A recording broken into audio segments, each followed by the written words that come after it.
Hello friends, तो guys मेरे पास आ गया है ओप्पो का Reno 5 Pro 5G फ़ोन।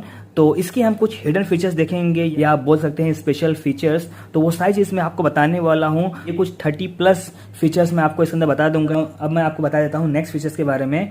तो इसके अंदर ऐसा है, नेविगेशन बार के बारे में आपको बताता हूँ। बहुत सारी सेटिंग है इसके अंदर। इसके लिए आपको जाना है सेटिंग में जाने के बाद यहाँ पर आपको जाना है कन्वीनियंस टूल में। इसमें बहुत सारा आपको ऑप्शंस देखने को मिल जाएगा। तो जब यहाँ पे आप क्लिक करेंगे तो यहाँ पे आता है नेविगेशंस का ऑप्शन। जब इस पे आप क्लिक करेंगे तो यहाँ पे देख सकते हैं कि अगर आप राइट हैंड से यूज़ करते हैं तो अगर आपको बैक का जो बटन है वो आपको बाजू में चाहिए तो आपको ऐसा रखना है। अगर आप लेफ्ट हैंड से यूज़ करते हैं तो आपको बैक करने के लिए इतना लंबा उंगली करना पड़ेगा। तो इसका भी ऑप्शन दिया गया। इसको आप स्वाइप कर सकते हैं, यानी कि जो बैक इस तरफ था अभी इस तरफ आ गया है और ऐसा क्लिक करेंगे तो बैक इस तरफ आ गया है। तो आप ऐसा कर सकते हैं। इसी के अंदर और सेटिंग मैं बता दूं आपको। यहाँ पे है swipe gestures from both side. जब इस पे आप क्लिक करेंगे ये जो स्क्रीन फुल स्क्रीन हो जाएगा। यहाँ पे जो नेविगेशन बार था वो हट गया, पूरा फुल स्क्रीन हो गया है। सिंपली आपको बैक करने के लिए इस तरीके से करना है, वो बैक होता चला जाएगा। अब मैं आपको बताता हूँ जो मोर में जाके और ऑप्शंस के बारे में। तो यहाँ पे आपको दिख रहा है स्वाइप अप गेस्चर्स, तो इस पे आपको यहाँ पे ऑन कर देना। अब यहाँ पे आपको देख सकते हैं कि जैसे कि आप बैक कर रहे थे ऐसा साइड करके अब इस तरीके से भी आप बैक कर सकते हैं, यानी कि नीचे से जब स्वाइप अप करेंगे तो बैक हो जाएगा। ये चीज़ ऑप्शन बताया है। और अगर आपको होम स्क्रीन में जाना है तो बीच में से करना है, और अगर आपको रिसेंट ऐप में जाना है तो लॉन्ग प्रेस कर देना है इसको। तो बहुत ही अच्छा ऑप्शन है। जैसे कि मैं इसको अभी ऑन करके रखा हूँ तो यहाँ से भी बैक करूँ तो बैक नहीं होएगा, मैं नीचे से करूँगा तो बैक हो जाएगा। ये बैक हो गया। मुझे डायरेक्टली होम स्क्रीन में जाना है तो यहाँ पे बीच में से करूँगा तो होम स्क्रीन में पहुँच जाऊँगा। अगर मुझे रिसेंट ऐप में जाना है तो यहाँ पे जाके मैं थोड़ा होल्ड करूँगा तो ये रिसेंट ऐप भी आ जाएगा। अब मैं आपको बताता हूँ डू नॉट डिस्टर्ब के बारे में कि अगर आप किसी मीटिंग में हैं, अगर आपका कोई मैसेज आता है या फिर कोई कॉल आता है तो किसी को डिस्टर्ब नहीं होना चाहिए। अगर आप डू नॉट डिस्टर्ब ऑन करके रखे हैं तो क्या होएगा कि कोई भी रिंग, कोई भी वाइब्रेशन, कोई भी कुछ भी नहीं होगा।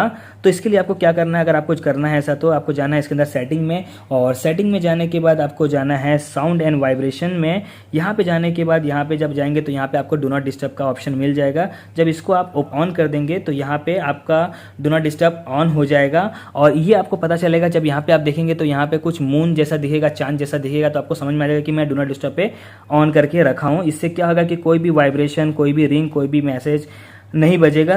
लेकिन अगर आप अलार्म सेट करके रखे हो या फिर टाइमर तो वही आपको इसकी आवाज़ आपको सुनने में आएगी। और दूसरी बात यह है कि अगर आपका रोज़ का मीटिंग है या रोज़ का कुछ शेड्यूल है तो यहाँ पे आप उसका टाइमिंग शेड्यूल कर सकते हैं कि वो टाइमिंग आते ही ऑटोमेटिक वो डू नॉट डिस्टर्ब मोड पे चला जाएगा। तो इतने सारे इसके अंदर फीचर्स है, तो इसका भी आप यूज़ कर सकते हैं अपने हिसाब से। अब मैं यहाँ पे एक शॉर्टकट बता देता हूँ कि जैसे कि आप यहाँ पे रिसेंट की पे जब क्लिक करते हैं तो यहाँ पे जितने भी रिसेंट की है वो यहाँ पे दिखता है। अगर आप यहाँ पे सेटिंग पे और मैसेज पे आप साइमल्टेनियसली काम कर रहे हैं, फटाफट दोनों में काम कर रहे हैं, तो आपको क्या करना पड़ेगा, जैसे सेटिंग में गए, अब सेटिंग में आपको मैसेज में जाना है, यहाँ पे क्लिक करेंगे, फिर मैसेज पे क्लिक करेंगे, फिर आप यहाँ पे जाएंगे, फिर आप सेटिंग पे क्लिक करेंगे। लेकिन आपको ऐसा ऑप्शन अभी हर फोन में मिल जाता है। जब आप किसी ऐप पे काम कर रहे हैं, आपको जो रिसेंट ऐप है उसमें जाना है तो यहाँ पे सिंपली डबल टैप कर देना है तो वो खुल जाएगा, फिर डबल टैप करना है तो पहला वाला खुल जाएगा। तो इस तरीके से आप इसका यूज़ कर सकते हैं, जो कि अभी सभी फ़ोन में दे दिया है। अब मैं यहाँ पे आपको बताता हूँ कि स्प्लिट स्क्रीन करने का, कि यहाँ पे आप एक ही स्क्रीन पे 2 काम कर सकते हैं एक ही साथ। तो जैसे कि यहाँ पे मैंने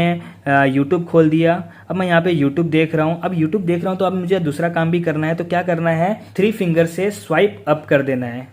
स्वाइप अप करेंगे तो यहाँ पे आपको दूसरा ऑप्शन मिल जाएगा खोलने का। जैसे कि मैं यहाँ पे कैलेंडर खोल देता हूँ तो मैं यहाँ पे मेरा कैलेंडर भी खुल गया है, आप यहाँ पे देख सकते हैं। इस तरीके से आप स्क्रीन को स्प्लिट कर सकते हैं, 2 काम एक ही स्क्रीन पे एक ही साथ कर सकते हैं। अब मैं आपको बता दूं नेक्स्ट फीचर्स। अब क्या होता है कि जैसे कि रिसेंट ऐप में गए, अब यहाँ पे बहुत सारा ऐप रहता है। अब यहाँ पे आप क्या करते हैं, डायरेक्टली क्लोज ऑल कर देते हैं तो सबके सब हट जाते हैं। लेकिन अगर आप चाहते हैं सेटिंग का जो ऐप है वो क्लोज ना हो, वो ऑन ही रहे, तो यहाँ पे जो 2 डॉट का निशान दिख रहा है आपको, यहाँ पे क्लिक करना है और यहाँ पे आता है लॉक का ऑप्शन, तो लॉक कर देना है। अब ये लॉक हो गया है। अब यहाँ पे आप जाके क्लोज ऑल भी करेंगे ना तो सब तो क्लोज हो जाएगा, लेकिन ये जो सेटिंग है ये क्लोज नहीं होगा। जैसे मैं अभी करके दिखा देता हूँ, यहाँ पे क्लोज ऑल कर दिया मैंने, ये हो गया। अब मैं आपको बताता हूँ यहाँ पे जाके, तो यहाँ पे सेटिंग अभी भी है, ये क्लोज नहीं हुआ क्योंकि मैंने इसको लॉक करके रखा है। अनलॉक करना भी इजी है, यहाँ पे क्लिक करेंगे ये अनलॉक हो जाएगा। तो इस तरीके से इस फीचर्स का आप यूज़ कर पाएंगे कि अगर आप चाहते हैं कि फ़ोन आए आपका तो साथ में फ्लैश लाइट भी जले, क्योंकि अगर आपका फ़ोन कहीं दूर रखा हुआ या साइलेंट पे हो तो आपको मालूम नहीं पड़ता है कि फ़ोन आ रहा है कि नहीं आ रहा है, या फ़ोन किधर है दिखता नहीं है। तो अगर आप चाहते हैं कि फ्लैश लाइट भी ऑन हो एक साथ, तो आपको क्या करना पड़ेगा, इसमें जाना है आपको फ़ोन में जाने के बाद यहाँ पे 3 डॉट पे क्लिक करना है, यहाँ पे जाना है इसके अंदर सेटिंग में, और सेटिंग में जाने के बाद यहाँ पे आता है कॉलिंग अकाउंट। तो कॉलिंग अकाउंट में जब क्लिक करेंगे तो यहाँ पे एक ऑप्शन आता है फ्लैश ऑन कॉल। जब इसको आप ऑन कर देंगे तो कोई भी कॉल आया तो साथ में फ्लैश लाइट भी जलेगा। तो ये ऑप्शन का भी आप यूज़ कर सकते हैं। अब साथ में आपको इसके अंदर बता दूं दूसरा फीचर्स, कॉलिंग अकाउंट में जाएंगे और यहाँ पे आता है ऑटो आंसर। जब ऑटो आंसर पे जब क्लिक करेंगे तो यहाँ पे अगर आप कोई ब्लूटूथ कनेक्ट करके रखे हैं इसके अंदर या ईयरफोन, तो ऑटोमेटिकली ये कॉल को आंसर कर देगा। और यहाँ पे जब आप उसको ऑन कर देते हैं तो यहाँ पे आपको टाइमिंग भी पूछता है कि आफ्टर 3 सेकेंड या 5 सेकेंड या 10 सेकेंड जब कॉल आएगा तो ऑटोमेटिक जब आप 10 सेकंड में करते हैं तो 10 सेकंड के बाद ये कॉल रिसीव कर लेगा। तो ये बहुत ही अच्छा फीचर्स है, जो बाइकर्स है जो बाइक चलाते हैं बहुत ज़्यादा और उनका कॉल आते रहता है, तो इसका ये फीचर का यूज़ कर सकते हैं। तो इसको मैं अभी ऑफ कर देता हूँ। अब यहाँ पे जो नेक्स्ट फीचर्स है वो ये वाला बता देता हूँ, सेम इसी में कॉल में ही है। यहाँ पे है vibrate when call is answered और एंडेड। क्या होता है कि किसी का अगर फ़ोन आ रहा हो, अगर आपको उसका फ़ोन नहीं उठाना है तो आप सिंपली हाथ में ऐसा लिए रहते हैं, लेकिन अगर बाई चांस कभी आंसर्ड हो गया तो यहाँ पे वाइब्रेट होगा आपका फ़ोन, तो आपको समझ में आएगा कि फ़ोन रिसीव हो चुका है। और दूसरा ऑप्शन ये है कि अगर आपने फ़ोन ऑन रख दिए लेकिन आप उससे बात नहीं कर रहे, हाथ में ही फ़ोन रखे हुए, लेकिन तो आपको देखना भी नहीं है कि फ़ोन कटा है कि नहीं कटा है, तो यहाँ पे इस ऑप्शन से क्या होगा कि अगर फ़ोन कटेगा तो आपको एक वाइब्रेट मिलेगा कि आपको समझ में आएगा कि फ़ोन कट हो चुका है।